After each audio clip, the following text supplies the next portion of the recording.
et son visage était couvert d'une cagoule de ruban adhésif si serrée que ses globes oculaires étaient sortis de leurs orbites.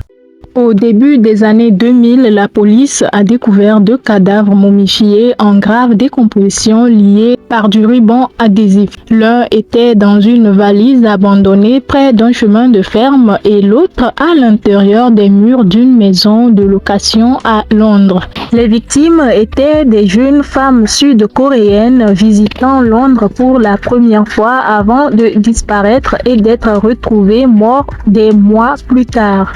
La similarité des découvertes indiquait un lien entre les crimes. Mais qui a pu commettre une telle atrocité? C'est ce que nous allons découvrir dans cette vidéo, alors n'oubliez pas de vous abonner et d'activer la cloche de notification. Entrons maintenant dans le vif du sujet. L'affaire commence le soir du 18 novembre 2001 dans un petit village du North Yorkshire. Un vent glacial soufflait et il pleuvait abondamment. Un habitant du coin se dirigeait vers le pub, marchant sur un chemin de campagne calme. Il faisait nuit et il était tard. Il remarqua une valise argentée au bord de la route. Elle était là depuis quelques semaines, intacte et non ouverte.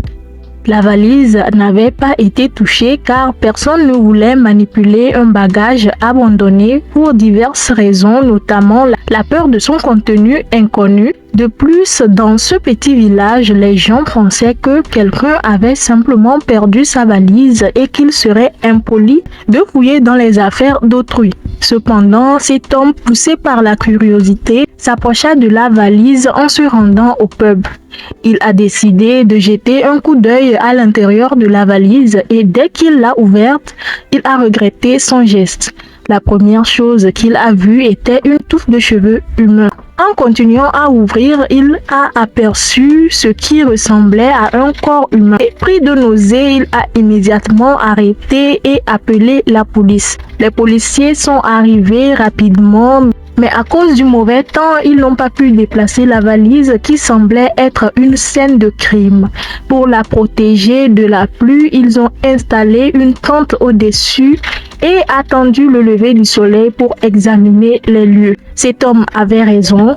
La valise contenait le corps en décomposition d'une jeune femme recroquevillée en position fœtale, visiblement poussée de force à l'intérieur. Le corps en état avancé de décomposition et de couleur violet bleuâtre montrait qu'il était là depuis longtemps. La femme était presque nue, ne portant qu'un soutien-gorge et avait du ruban adhésif sur tout le visage, formant une sorte de cagoule ne laissant visible que ses yeux. Le ruban adhésif bleu avec des motifs d'homme ressemblait à une œuvre d'art distincte des rubans adhésifs ordinaires. La bande adhésif avait un motif très distinct, jamais vu auparavant par la police, ce qui leur donnait un espoir pour l'enquête. Ils pensaient que cela pourrait aider à identifier la victime ou le tueur. L'identification de la victime s'annonçait difficile en raison de son état avancé de décomposition et de l'absence de pièces d'identité, tatouages ou taches de naissance distinctives. Tout ce qu'ils savaient, c'était qu'elle était une femme d'Asie de l'Est. L'autopsie ne fournirait pas beaucoup d'informations et la police avait peu de pistes, ne pouvant relier cette femme à aucune autre affaire de personnes disparues. La découverte du corps dans la valise a été un choc pour les autorités, révélant un crime d'une cruauté inimaginable. Un an plus tard, dans un appartement à Poplar, à l'est de Londres, un incident tout aussi troublant a eu lieu. Alors qu'un ouvrier d'entretien effectuait des travaux dans la salle de bain, il a été confronté à un essaim de mouches surgissant dessous la baignoire. Ce signe inquiétant de décomposition a immédiatement alerté l'ouvrier qui a fait appel à la police. Lorsque les autorités ont examiné la scène, elles ont constaté que les mouches semblaient provenir du dessous de la baignoire sans qu'il n'y ait aucune pièce supplémentaire à proximité, soulevant ainsi de nouvelles questions sur la nature sinistre de l'incident. Sous la baignoire, les mouches continuaient à proliférer, suscitant des questions sur leurs origines. Après des recherches minutieuses, les enquêteurs ont découvert une chambre scellée cachée derrière le mur inaccessible de l'extérieur. Lorsqu'ils ont ouvert la porte, une odeur nauséabonde s'est répandue dans la salle de bain, révélant un tas de vêtements au milieu de l'espace clos autour duquel les mouches bourdonnaient. En regardant de plus près, ils ont trouvé un pied humain émergeant du tas. Réalisant qu'ils avaient découvert un autre cadavre muré à l'intérieur de l'appartement en location. La victime, une jeune femme, était attachée avec du ruban adhésif similaire à la précédente, bien que ce soit une bande d'emballage différente. Ses mains, poignets et chevilles étaient liées et son visage était couvert d'une cagoule de ruban adhésif si serrée que ses globes oculaires étaient sortis de leurs orbites. Une pelote de chaussettes avait été insérée dans sa bouche. Les similitudes entre le corps découvert à Londres et celui trouvé dans le Yorkshire étaient frappantes.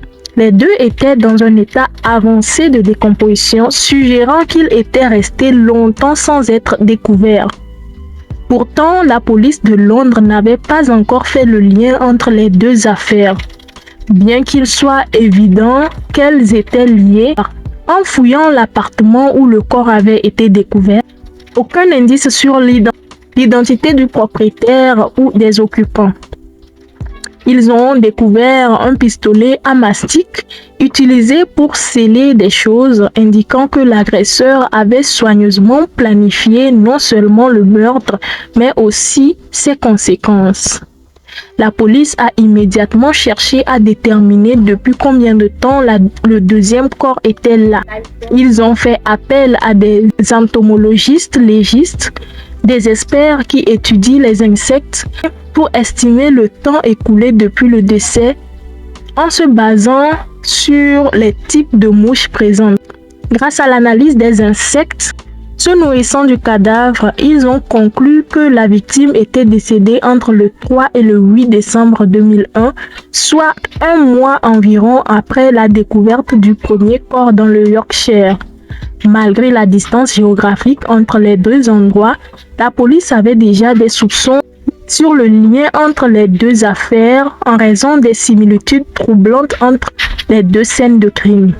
Cependant, l'identification des victimes était un défi majeur en raison de leur état avancé de décomposition. La police, confrontée à l'identification difficile des victimes, disposait seulement de l'information selon laquelle elles étaient des femmes d'Asie de l'Est. Le ruban adhésif bleu est devenu une piste importante dans l'enquête. Après des recherches approfondies, ils ont découvert qu'il s'agissait d'une bande commerciale vendue par des artistes londoniens Gilbert et George, réputés pour leur art moderne exposé dans divers musées à travers le pays. Seulement 800 à 850 de ces bandes avaient été vendues dans 4 musées, dont 2 à Londres, un en Cornouailles et un à Liverpool.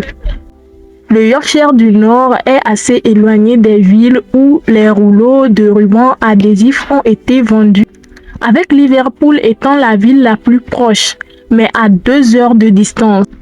Retrouver le rouleau exact et déterminer le musée d'origine semblait impossible.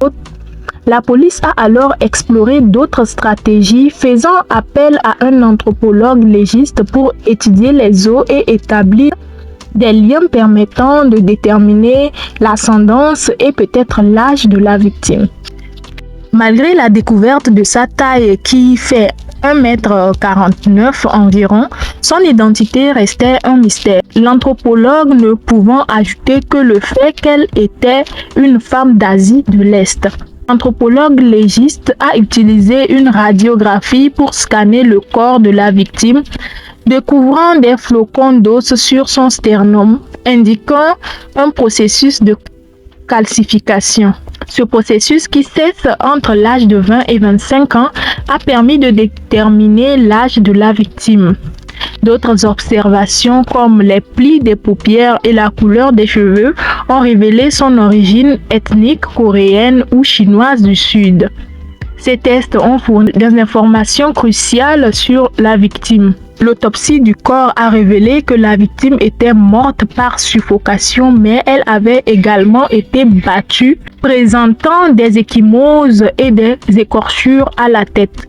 Sa mort a été datée à la fin d'octobre, entre le 25 et le 28. Et son corps a été retrouvé dans la valise un mois plus tard dans un état de décomposition avancé. L'examen de la valise a révélé qu'elle avait été fabriquée en Corée du Sud, ce qui a resserré les recherches vers une origine sud-coréenne pour la victime.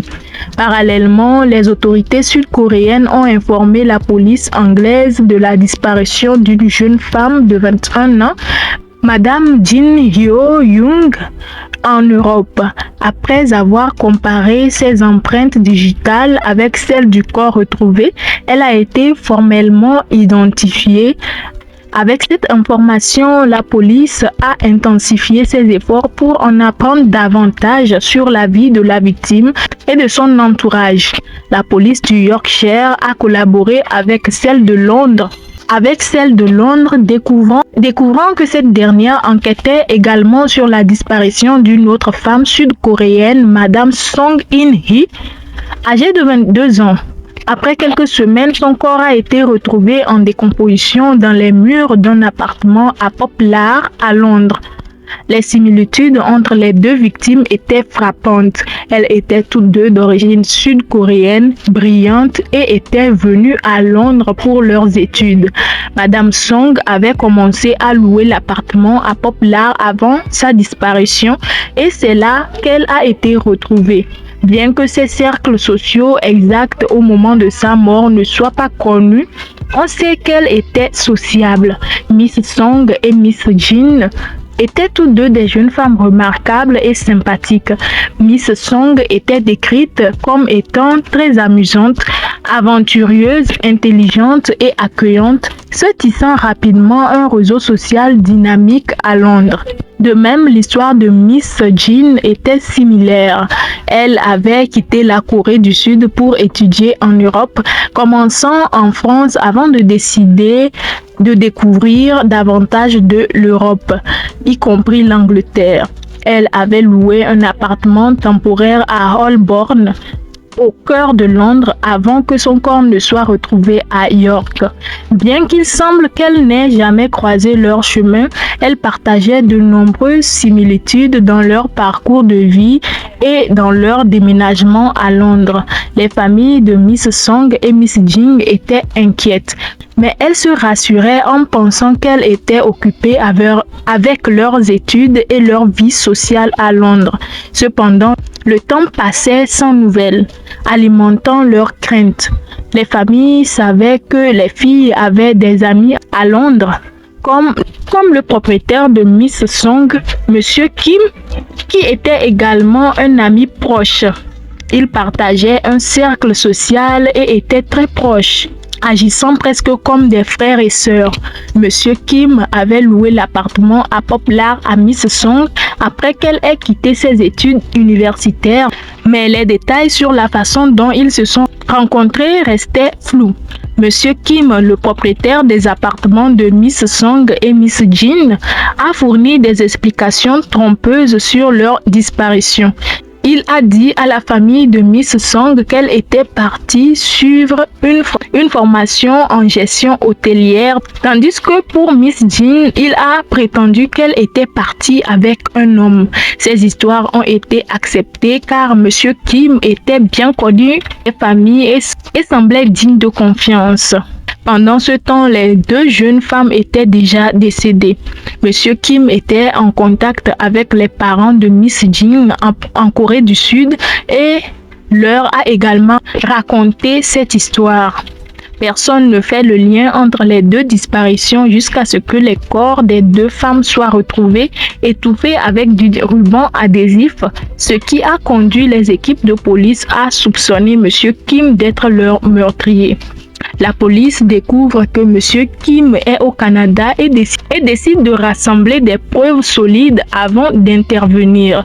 Ils obtiennent un mandat de perquisition pour l'appartement de Miss Jean à Holborn, où ils trouvent des taches de sang importantes confirmant qu'elle a été assassinée dans cet appartement.